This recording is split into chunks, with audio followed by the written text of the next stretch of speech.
Alhamdulillah. Alhamdulillahi Rabbil Alameen wa salatu wa salam ala ashrafil mursaleen. Sayyidina wa nabiyyina wa maulana Muhammadin sallallahu ta'ala alayhi wa sallam wa ala alihi wa ashabihi ajma'een. Assalamu alaikum wa rahmatullahi wa barakatuh. Normally this time of the year, parents and students are all busy with their different types of education. What should I do? Should I do this? Should I do that? Should I do the Islamic side? Should I do the secular side? And some people, after matriculating or completing the degree in the secular side, they take a gap year, mashallah, and they concentrate on the Islamic aspects of Sharia and so forth and so forth. I commend them, mashallah, because there has to be a balance in education. And I'll speak a little bit about it with the time that we've got. To seek knowledge, as everybody knows, is a sacred and obligatory duty on every Muslim male and female. Some have the chauvinistic perception that you mustn't teach the women and don't make them too clever. Be careful. That was to oppress our women. So just be careful. Because our Nabi Muhammad sallallahu alayhi wa sallam says, "Talabul ilm faridatun ala kulli Muslim." Seek knowledge is a duty upon every Muslim, male and female. But also, the hadith goes further by saying, وَوَادِعُ الْعِلْمِ إِنَّ غَيْرِ أَهْلِ, and the one who imparts knowledge to those who don't deserve it.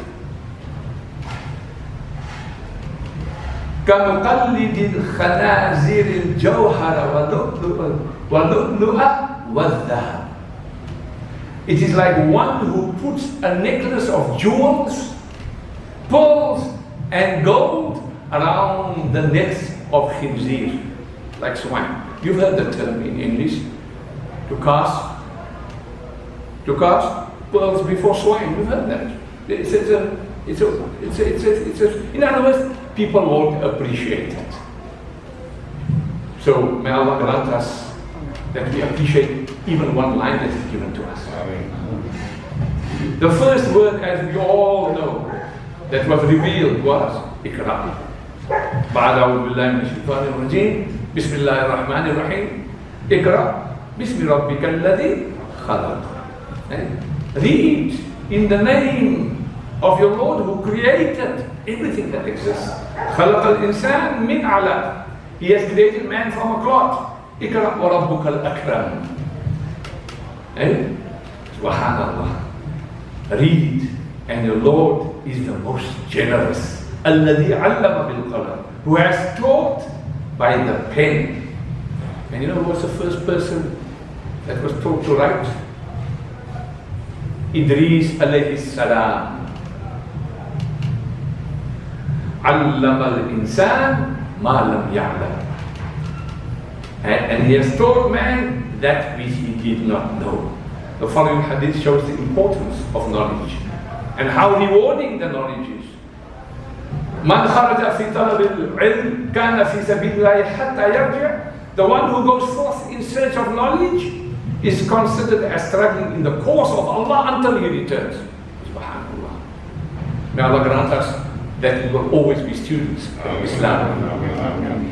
I might be standing here for some kind of a title which has been given to you, to me by you, but I will always be a student of Islam, so that we can follow and appreciate this time. Because we can never learn enough. You think you can learn all the knowledge in the dunya? Of course not. So let us always be students. Subhanallah. And another hadith, وَمَنْ سَلْكَ طَرِيقًا يَلْتَمِسُ فِيهِ عِلْمًا سَهَّلَ اللَّهُ لَهُ بِهِ طَرِيقًا إِلَى الْجَنَّةِ. The one who leads the path, or rather one who treads the path in search of knowledge, Allah makes the way to Jannah easy for him. So our dua for all our students in whatever field, secular, Islamic, may Allah grant them all the barakah and the khair and the easiness, because they are treading the path of knowledge. Ibn Abbas said, radiallahu anhu, that Nabi Muhammad sallallahu alayhi wa sallam said, when you pass by the meadows of paradise, indulge freely in it, graze in it. They said, Ya Rasulullah sallallahu alayhi wa sallam, what are the meadows of paradise? He says, alayhi salam, the circles, the gatherings of knowledge. May Allah grant us the halaqatul ilm, halaqatul dhikr, they all. The first and most crucial obligation on us is to acquire knowledge. And secondly, we have to practice it and we have to preach it. Don't keep it. How can a Muslim be summun, bukmun, umyu in a state of ignorance? Really? Eh? How can a Muslim be in a state of ignorance? قُلْ هَلْ يَسْتَوِي الَّذِينَ يَعْلَمُونَ وَالَّذِينَ لَا يَعْلَمُونَ? Are those who know equal to those who don't know? Of course not. It is essential to understand that the greatest gift of Allah, for which we are so overwhelmed with gratitude, depends primarily on knowledge. May Allah grant us all those, Ya Allah. Islam calls us to learn all kinds of beneficial knowledge. You know, sometimes in the past we were growing up, then we used to hear the term, there is Islam's knowledge and there is Christian knowledge. Be careful. Be careful. Islam teaches us to be moderate and balanced in all aspects of our lives. Whether it is in religion, whether it is in worship, whether it is in the relationship, whether it is in our ideas or our daily activities, principled moderation is one of the defining characteristics of good character in Islam. Allah says, وَكَذَلِكَ جَعَلْنَاكُمْ أُمَّةً وَسَطًا لِتَكُونُوا شُهَدَاءَ عَلَى النَّاسِ وَيَكُونَ الرَّسُولُ عَلَيْكُمْ شَهِيدًا. Thus we have made a justly balanced community, that you will be a witnesses over the people and the messenger will be a witness over you. SubhanAllah. Our Rasul sallallahu alaihi wasallam will be a witness on the day of Yawm al-Qiyamah. On us, even those whom he hasn't seen. That's what you see. That's another story by itself. Nabi alayhi salam said, لا تعلموا العلم لتباهوا به العلماء ولا تماروا به السفهاء. Do not seek knowledge in order to show off in front of the scholars or to argue with the foolish people, the jahil. وَإِذَا خَاطَبَهُمُ الْجَاهِلُونَ, when you meet the jahilun, قَالُوا سَلَامًا. This is our relationship with the jahil. What can we speak about aspects of the higher to a jahil? No. كَلِّمَ النَّاسَ عَلَىٰ أُقُولِهِمْ. Speak to the people according to their level of intelligence, says Nabi Muhammad sallallahu alayhi wa sallam. If I must now tell you, this is my own thing of English. If I must tell you now, the subsequent relinquishment of the ineptitude thereof is directly proportional to the dichotomy thereof. What does it mean? I don't know. I just learned it, I don't know what it is. But you know what I'm trying to say? Speak according to the level of people. Don't come to speak there in the clouds. Be careful. You chase people away. You chase our new Muslims that come into Islam, you chase them away. Be very careful how you treat them. And Nabi alayhi salam goes further, do not choose the best seat in a gathering due to the knowledge which you have learned. You will sometimes tend to find, and we watch from the back, sometimes Allah bless them, Allah gives them hidayah, that they want to come right in front to be noticed. Knowledge makes you humble, or it's supposed to make you humble. That's what knowledge is all about. May Allah grant us that humility, Ya Allah. Rather sit at the back, not you want thank Allah. You come all forward. You all want to sit at the back, want to tell me you're humble, and then you will be humble. The importance of learning can be understood from an event in the life of our Nabi Muhammad sallallahu alayhi wa sallam. The first school in history was established by the Nabi alayhi salatu wasalam himself, with all its teachers being non-Muslim. At the Battle of Badr, when the Prophet ﷺ and his party, a small party, won the battle, there were many prisoners of war taken there. And these prisoners of war were literal people. And in order to benefit from their education, Nabi alayhi salam said that if one prisoner teaches 10 Muslims how to read and write, this will serve as his ransom and he will be set free. Subhanallah. وَمَا أَرْسَلْنَاكَ إِلَّا رَحْمَةً لِلْعَالَمِينَ is our Nabi. Really, if we understand the concept of rahmah, that is rahmah. Eh? Here, some of the other political parties and people in different countries, they find my enemy, cut off his neck, or shoot him. Please, man. Yeah. As also we should know that there is no goodness in knowledge which is not confirmed by actions or words. Which are not, we have to our actions have to corroborate. You can't tell your son or your daughter or your family, hey, go make salah, and you're watching TV. What is that? They will think now making salah means watch TV. I don't think so. They're clever than you. So please be careful. So the Nabi Allah says, Ya ayyuhalladhina amanu lima taquluna ma la taf'alun. Oh, you who believe, why do you say that which you do not do? Kabura maqtan inda Allahi an taqulu ma la taf'alun. Most hateful it is with Allah that you say that which you do not do. Many Muslims think that Islamic education means acquiring Islamic religious knowledge, study of the Quran, Arabic, Hadith, Sunnah, Seerah, Fiqh, Islamic history, and its allied subjects. That's what some of the Muslims think. As a matter of fact, in the present world, broadly speaking, we have two types of Muslims. Those who have followed the Western type of education or secular education, and those who have acquired Dini or Islamic education.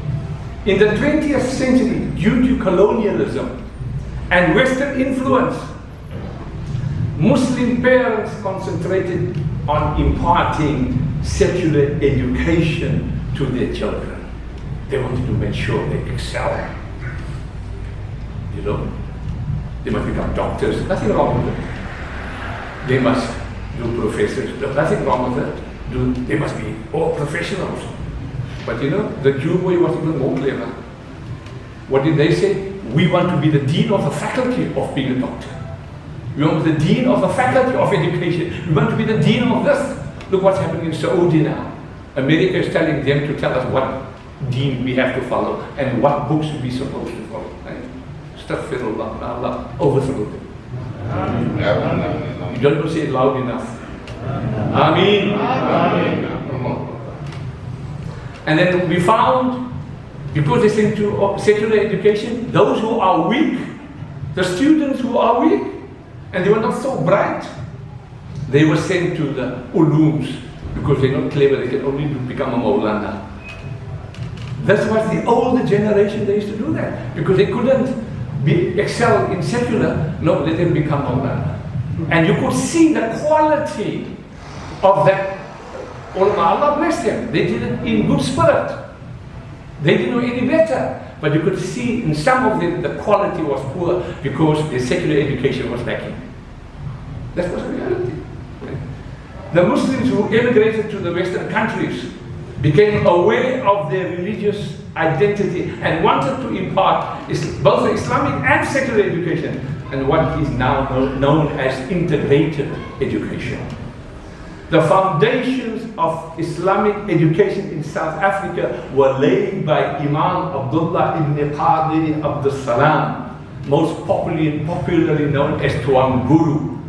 Tuan Guru was exiled in the Cape in 1780 and imprisoned on Robben Island. Upon his release in 1793, he settled in Dorp Street, Cape Town, where he established the first madrasa and masjid. This combined mosque and madrasa model remains until today, and it is not uncommon to find new complexes being specifically built to accommodate the structures. The centuries-old monarchy, colonialism, and the oppressive rule of their own people have brought about the moral and spiritual degenerations of Muslims throughout the world. To retrieve them from this degeneration, it is about time that the Muslims, the Ummah, restructures its educational priorities among Islamic lines, fulfilling the existing needs.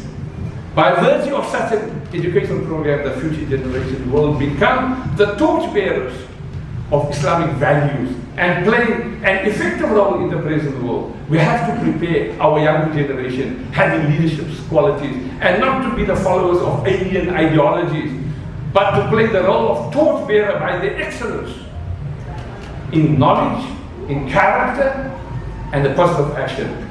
Today, we need an education system which can produce what the late Al-Marhum Sayyid Abu A'la Al-Mawdudi rahimahullah said.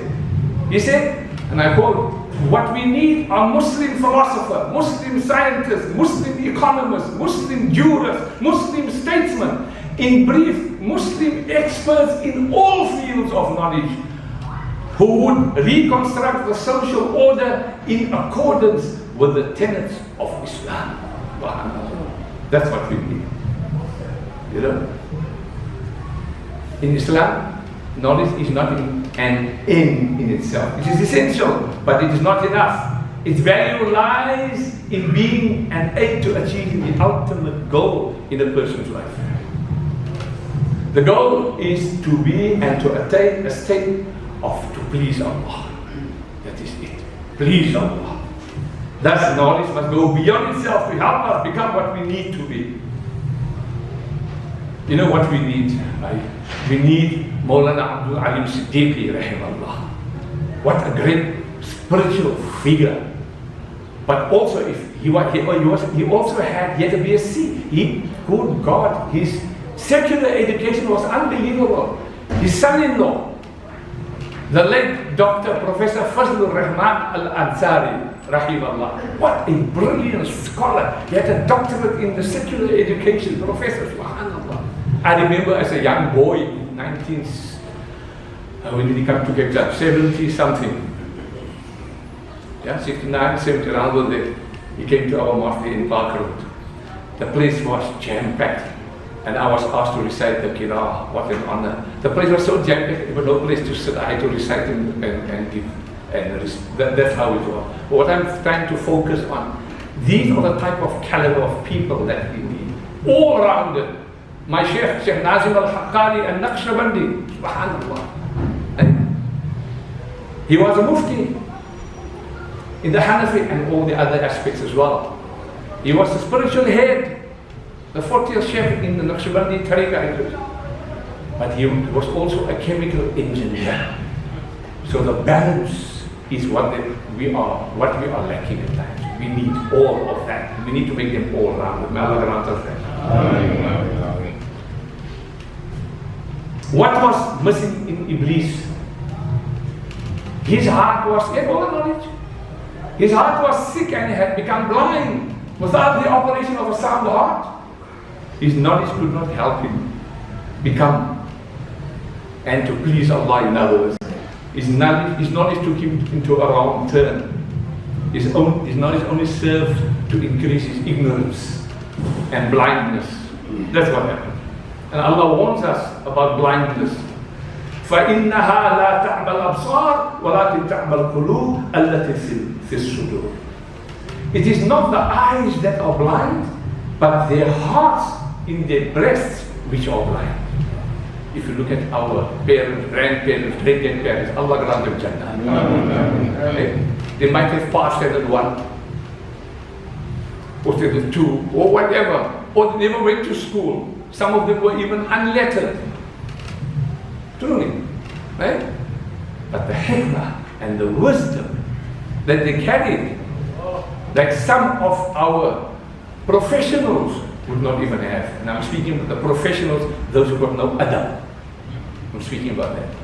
When you learn You're supposed to have adab. That is what, was it Imam Abu Hanifa or one of the great, one of his students said, he learned adab for 40 years and knowledge for 5 years.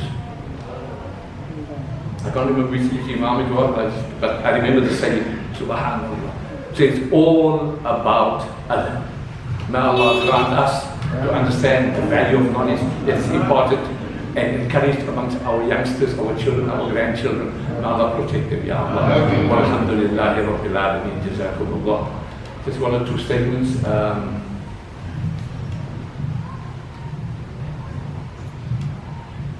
You know, I had a phone call now. I always answer the phone because my phone is on the Facebook of the mosque, and the visitors from all over want to know what time it starts, Jumuah and all that. So I always answer my phone. So I answer the phone. I don't just wait till it might be a musalli who wants to find out what time it starts. But he actually was a pastor. A pastor phoned me. He said, Imam, I want to come to the masjid. I want to bring all my students, and you want to interact about Islam. Tell us about Islam. We never know. I can tell you this, many years ago, in my early stages here, I had a session like that. Maybe they've heard I do that here at this masjid. And after the session was finished, one person got up and accepted Islam. There's nothing to do with me. No. It might look good on my resume, but I had nothing to do with it. It's Allah. This is Allah. This is what Allah does. So be encouraging whatever you can and stop. You know, some of our ulama unfortunately chase people away. So just be careful. Just be careful. Thank you, I've spoken.